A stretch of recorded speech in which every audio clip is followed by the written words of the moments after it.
Today's story is The Deer's Deal. Let's listen together.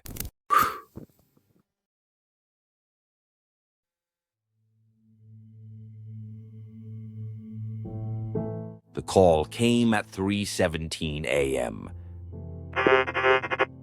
Nobody called at this hour unless someone was dead, or worse. Hello? The static on the line wasn't normal. It pulsed, like something breathing through the connection. Is this Yunsol Park, daughter of Mirai Park? The voice was hollow, like it was coming from somewhere very far away or very deep. Who is this? Ian Cho, Songpa Immigration Detention Center. Your mother's been detained. Come now.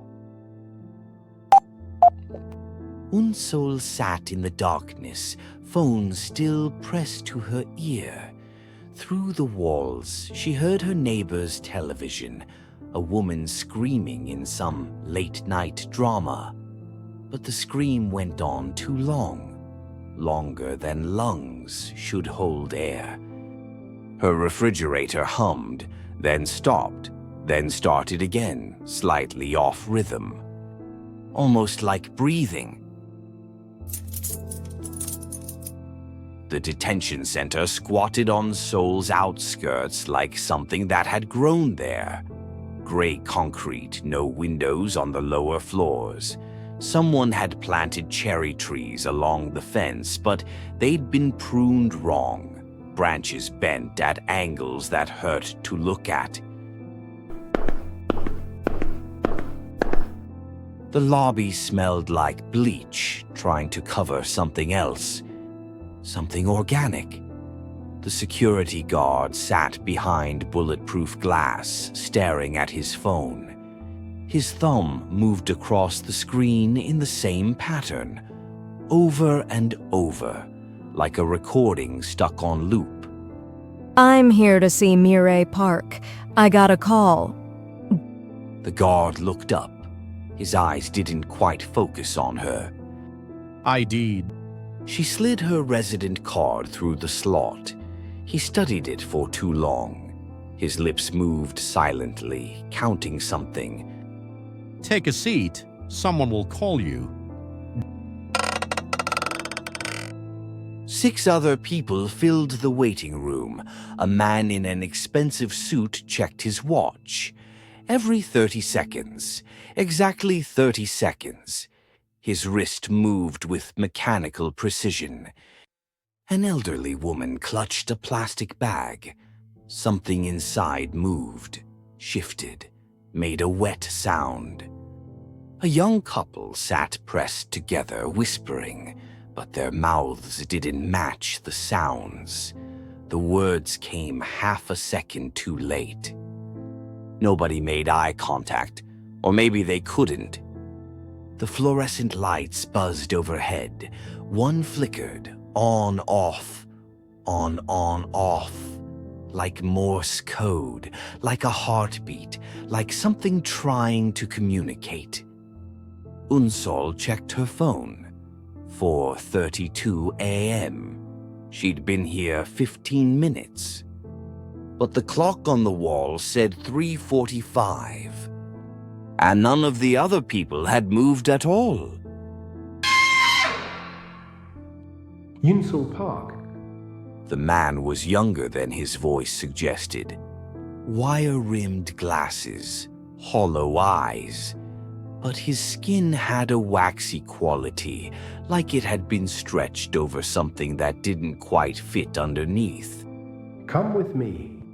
The hallway was painted institutional green, the color of mold, of things left too long in the dark. Their footsteps echoed wrong, too many footsteps for just 2 people. Your mother was detained at 11 p.m.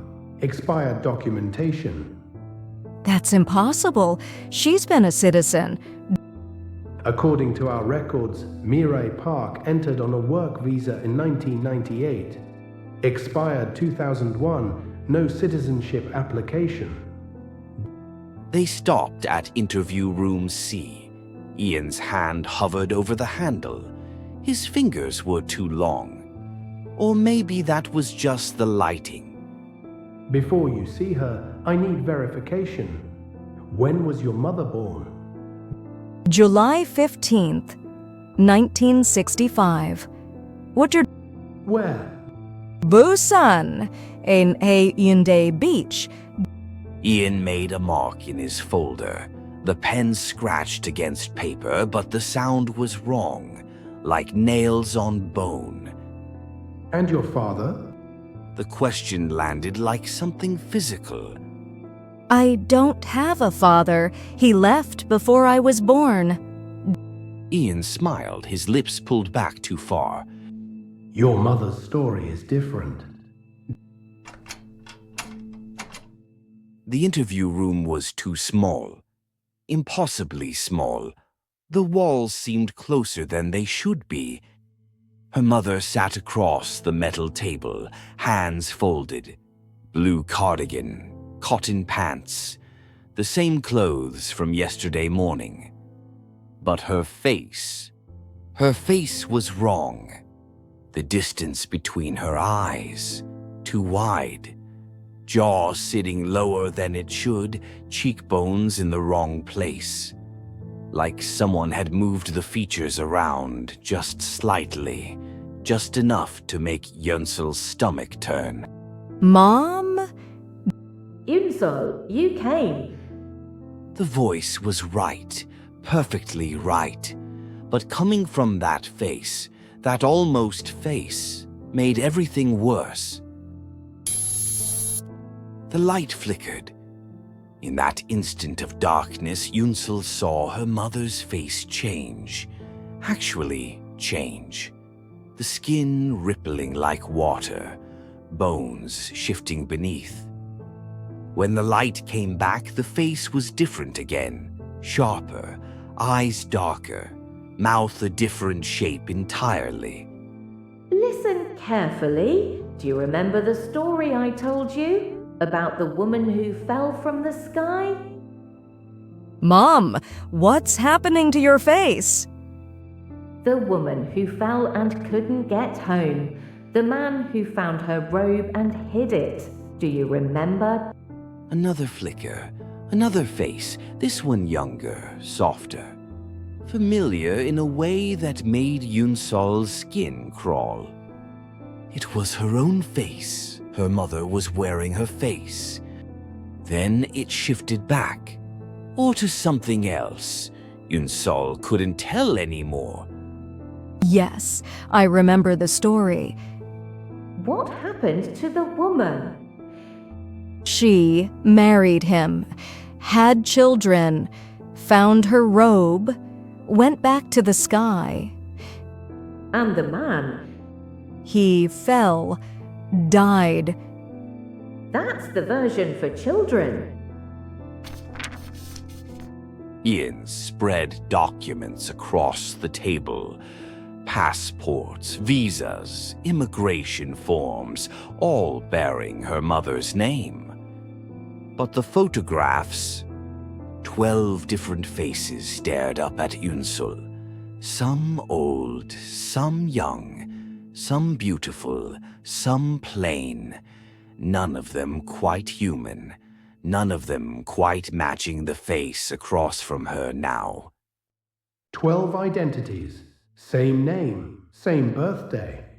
But DNA says they're all different people. How is that possible? It's not. That's the problem. None of them are real. None of these faces belong to me.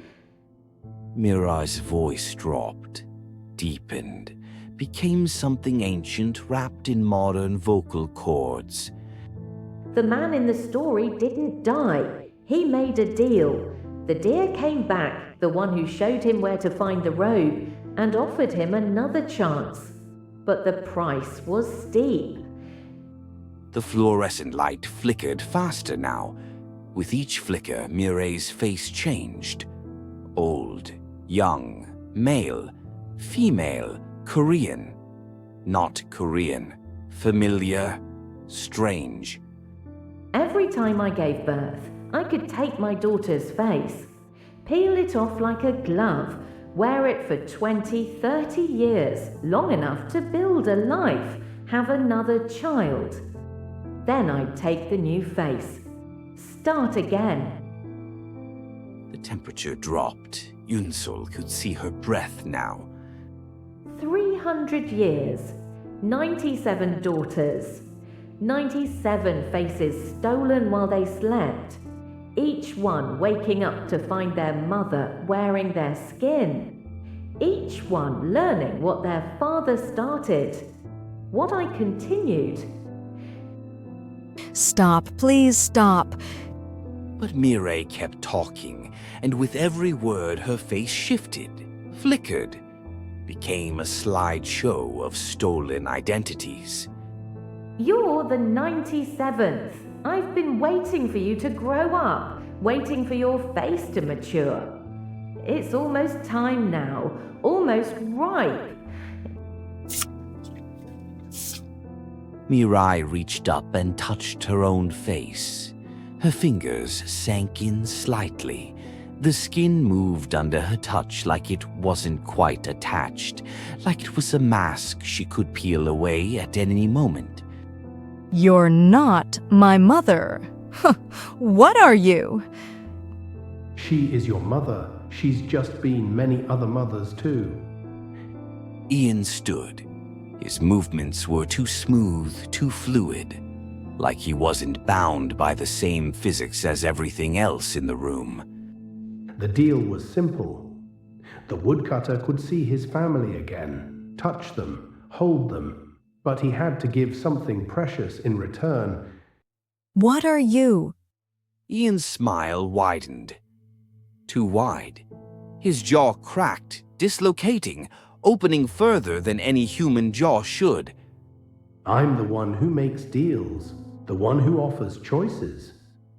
I've been here longer than your language has words for, longer than your species has walked upright. Ian's form began to collapse, not fall apart, collapse inward like a building imploding in reverse. His skin split along invisible seams, bones restructured, multiplying, branching. The man dissolved into something else, something vast, something that should not be. The deer stood in the interview room that was suddenly not a room at all. Space had opened up, or maybe the deer brought its own space with it. The walls receded into infinite distance. The ceiling became a void punctured by dying stars. Its antlers branched upward forever, each branch splitting into smaller branches, each smaller branch splitting again. Fractals extending into dimensions Yunsel's eyes couldn't quite process. Looking at them made her head hurt, made her nose bleed. Blood ran down Yunsol's face. She tasted copper, salt, fear. The deer's eyes were not eyes. They were galaxies, ancient, cold, collapsing into themselves. Yunsol looked into them and saw stars dying, saw civilizations ending, saw the vast, indifferent mathematics of entropy playing out across billions of years. She looked into the deer's eyes and understood how small she was, how brief, how meaningless. The woodcutter wanted his wife back. I gave him away. He could see her, hold her, but only by taking another's face. And his children would inherit that hunger, generation after generation, forever. The deer's voice wasn't a voice, it was a vibration, a fundamental frequency that resonated in Yunsol's bones, in her teeth, in the fluid of her inner ear. Why? Why would you do that? Because I was asked. Because deals are what I am. I am the space between wanting and having, between hunger and satisfaction. I am the price. I am the cost. I am what you pay when you think you're getting something for free. The deer lowered its massive head. Yunsol could see her own reflection in those galaxy eyes, could see herself stretched across cosmic distances, could see all the versions of herself that might have been, all the choices that led here. And because loneliness is the first law of the universe, everything falls toward everything else, but nothing ever touches. I make deals because it's the closest I can come to connection. Around them, the room, the non-room, pulsed. The walls breathed, the floor undulated like the surface of some vast sleeping thing. It's going to offer you the same deal now. That's how it works. Mireille's voice was small, human, fragile in the presence of something so old and vast. You take my face, live your life, have a daughter, or you refuse and fall forever. Those are the only choices. Choose. The word echoed across impossible distances. Unsol felt it in her chest, in her stomach, in the marrow of her bones. The floor beneath her feet was no longer there. She was standing on nothing, on the edge of a void that had no bottom. What if I refuse? Then you fall. The deer's head tilted, antlers scraped against realities Yunsol couldn't see, couldn't understand. Not die. Dying is an ending. Falling is eternal. Suspended between accepting and denying, between taking and releasing, between one breath and the next, forever aware, forever choosing, forever refusing. And if I take her face? Mirai looked at her with 97 different faces at once.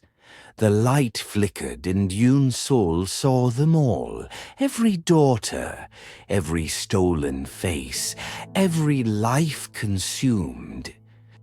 You become the 98th.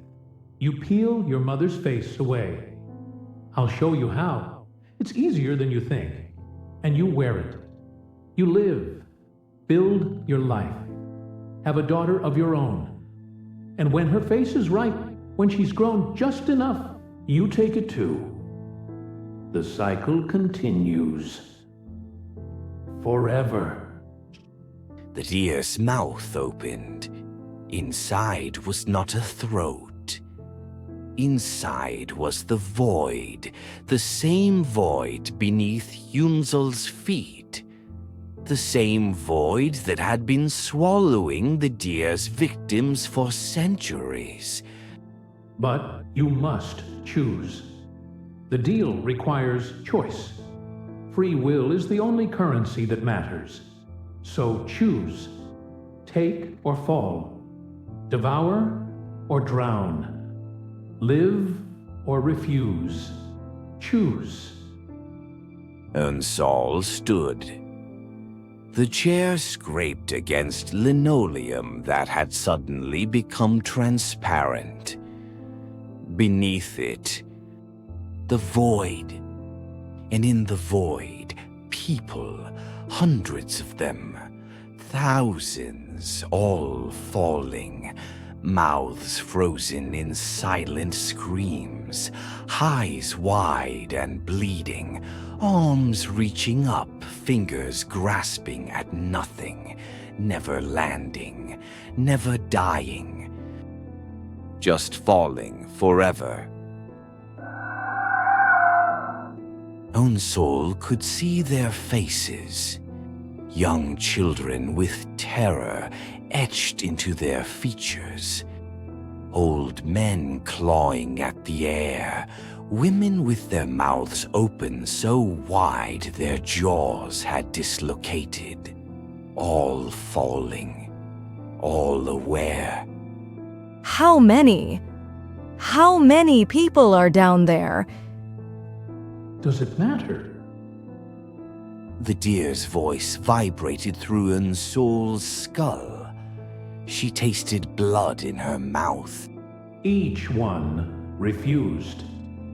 Each one chose falling over feeding. They made their choice.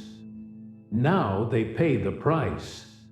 Eternal awareness, eternal descent, eternal terror. Are they conscious? Can they feel it?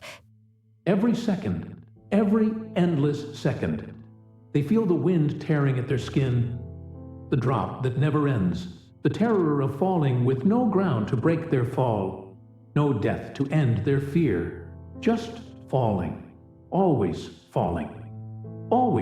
aware. One face passed close to the surface, so close Unsol could have touched it. A young woman. Her eyes met Unsol's. Her mouth moved, forming words. Help me. Please. Make it stop. But there was no stopping. She tumbled away, spinning into the darkness below, her scream fading but never ending. More faces pressed against the transparent floor, hands clawed at it from underneath, leaving bloody smears that faded and reappeared, like the void was digesting them slowly. Mom, do you want to keep falling? What? If I refuse, if I fall, will you fall with me? Mirai's stolen faces flickered faster, dozens per second, each one a daughter consumed, each one a life stolen. The flickering made her look like she was vibrating, coming apart. I don't understand. You said they fall forever, aware, holding on to their refusal. What if it's not punishment? What if it's freedom from you? Freedom from this?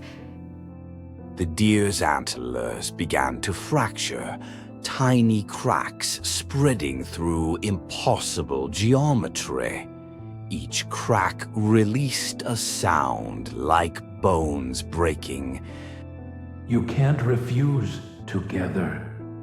That's not how it works.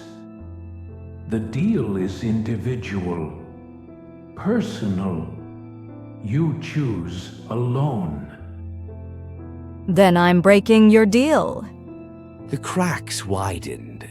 The galaxies in the deer's eyes flickered, started to collapse. I refuse to take her face, and she refuses to give it. We both refuse, at the same time, together. If I fall with you, I stop being the woodcutter. I stop taking faces. The cycle... The cycle breaks. Mirai stood. Her face stopped flickering, settled into something that was finally hers. A face worn by 300 years of horror, lines around the eyes, gray in the hair, real, human, terrified. And I'm sorry. For every face I took, every daughter I consumed while she slept, Every morning they woke up to find me wearing their skin. I can't undo it, but I can stop. Then stop. The voices rose from below. Yunsol heard them before she saw them. The 96 daughters who'd refused, who'd been falling for years. Decades, centuries. Their voices merged into a chorus that shook the knot room. We're here. We're falling. We refuse. Hands emerged from the void, not threatening, not pulling, reaching up to catch, to hold. We've been alone, each of us alone in the dark, falling, screaming, losing our minds, but you're breaking the pattern. You're refusing together. So we can be together too. Unsel reached across the table, across the abyss, and took Mireille's hand, her mother's hand, real and warm and shaking with 3 centuries of guilt. They stepped into the void together. Falling. The sensation was worse than Yunsol imagined. Her stomach lurched. Her inner ear screamed. She couldn't tell which way was up. Couldn't breathe. Couldn't think. Just falling. Falling. Falling. Then hands caught them.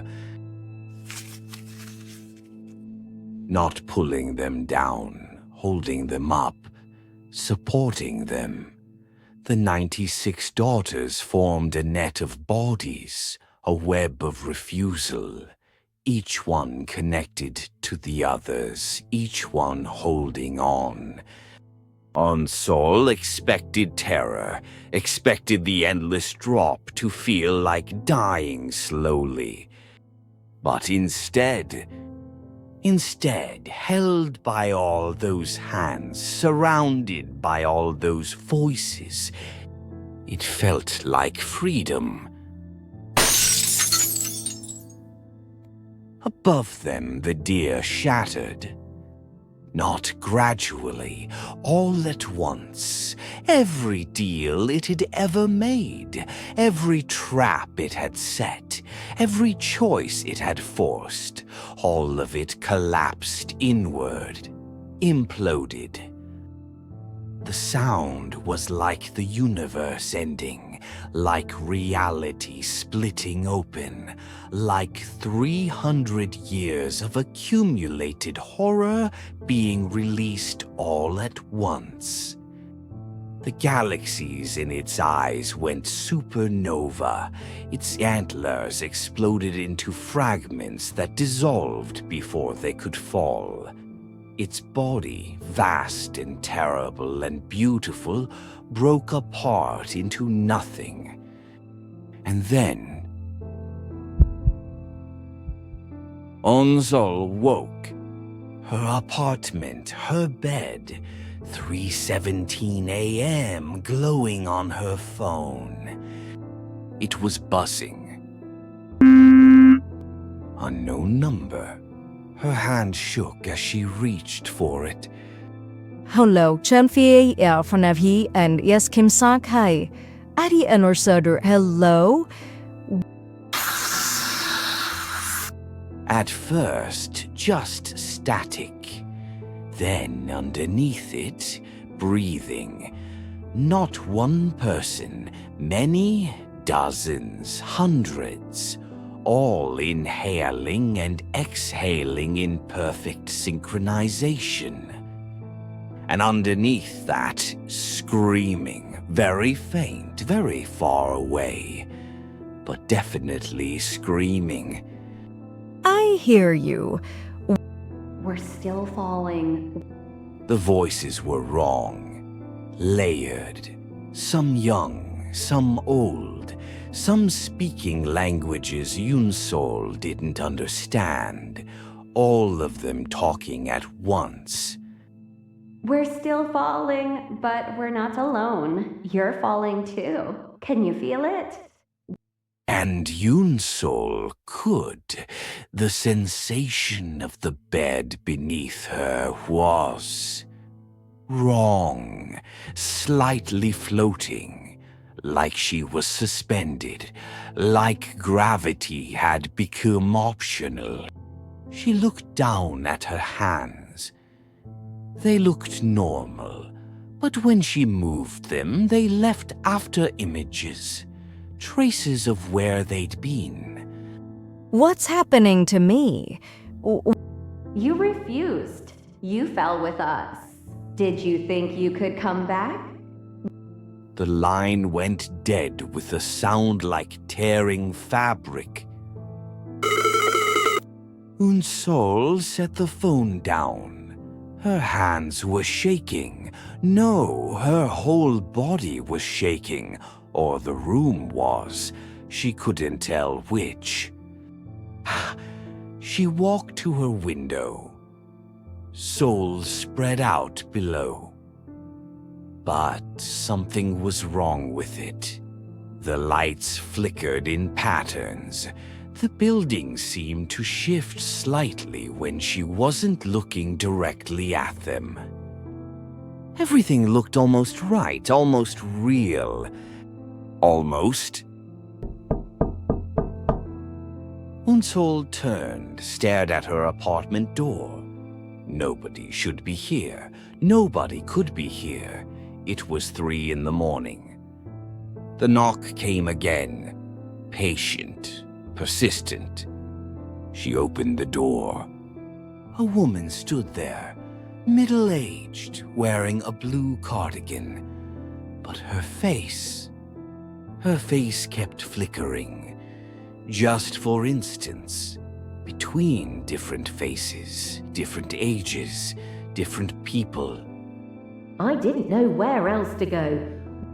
The voice was her mother's, but it echoed slightly, like it was coming from very far away. Are you real? I don't know, are you? They made coffee in silence, but the coffee didn't taste like anything. The cup felt almost weightless in Yunsol's hands, like it was made of paper, like everything was made of paper. I think we're still falling, both of us. This is just what falling looks like. When you do it for long enough, when you forget you're falling. The deer said, The deer is gone. Or it isn't. I can still feel it sometimes, like a presence at the edge of my vision, like something watching, waiting. The kitchen light flickered. On, off, on, off. The same pattern from the detention center, the same message. Like Morse code. Like a heartbeat. Like something trying to communicate. What's it saying? I don't want to know. Outside, a rooster crowed, but it sounded wrong. Too long. Too loud, like something imitating a rooster without understanding what one should sound like. Unsol's phone buzzed again, another unknown number. She didn't answer it, but she could hear the ringing, could hear it from her apartment, from her neighbor's apartment, from every apartment in the building. All ringing at once, all buzzing with the same frequency, all calling her. They need help. Someone else is being offered the deal. Oh, or the deer is reforming. Scattered pieces coming back together, making new deals, starting again. They looked at each other, mother and daughter, or the memory of mother and daughter. Or the ghosts of mother and daughter still falling, still refusing, still trapped in the space between accepting and denying. Unsol's hands flickered. became transparent for just a moment. She could see through them, see the table underneath, see the void underneath that. Always the void, always falling into it, never hitting bottom. We broke the cycle, didn't we? I thought we did. But we're still here, still together, still aware. Still falling. The ringing grew louder, more insistent, like something demanding to be let in, like something that had been waiting centuries for this exact moment. Unzol stood, walked to the door, put her hand on the handle. Outside, she could hear footsteps, dozens of them. Hundreds, all climbing the stairs to her apartment, all coming to her door. All bringing new deals, new choices, new impossible decisions. She opened the door. The hallway was full of people, all of them wearing faces that flickered, all of them looking at her with eyes that held dying galaxies, all of them opening their mouths to speak. And in their throats, she saw the void, the endless drop, the place where the deer kept everyone who refused. She saw herself there, still falling, still has been falling, will always be falling. Choose. The word echoed in her bones, in her teeth, in the fluid of her inner ear. Yunsol looked back at her mother, at the woman who'd taken 97 faces, who'd stolen 97 lives, who'd started the cycle that never ended, that could never end. That was still continuing, right now, forever. I'm sorry, I thought refusing would break it. But breaking it just made it scatter. Made it everywhere. Made it everyone. We didn't break the deal. We became part of it. The people in the hallway moved closer, their flickering faces resolved into familiar ones. Every person Yunzol had ever known, every face she'd ever seen, every identity she'd ever had. And underneath them all, antlers, branching into infinite fractals, scraping against realities that bent and warped around them. The deer hadn't shattered, it had multiplied. Unsol closed her eyes, felt the sensation of falling, had always been falling, would always be falling.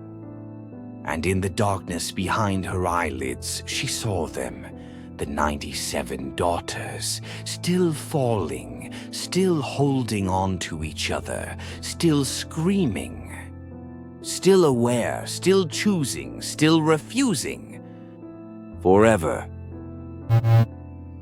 Somewhere, 3:17 a.m., a phone was ringing. Someone was answering it. Someone was hearing a voice say, "Your mother has been detained." Someone was making a choice. The cycle continued. The deer smiled with 1,000 borrowed mouths, and the falling never stopped. Unsol opened her eyes. She was back in her bed, 3:17 a.m. Her phone was buzzing.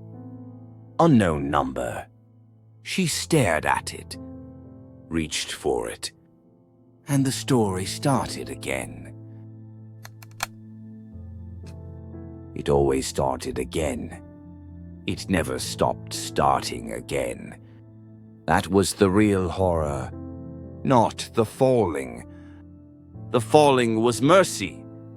The horror was having to choose over and over, forever. Choose.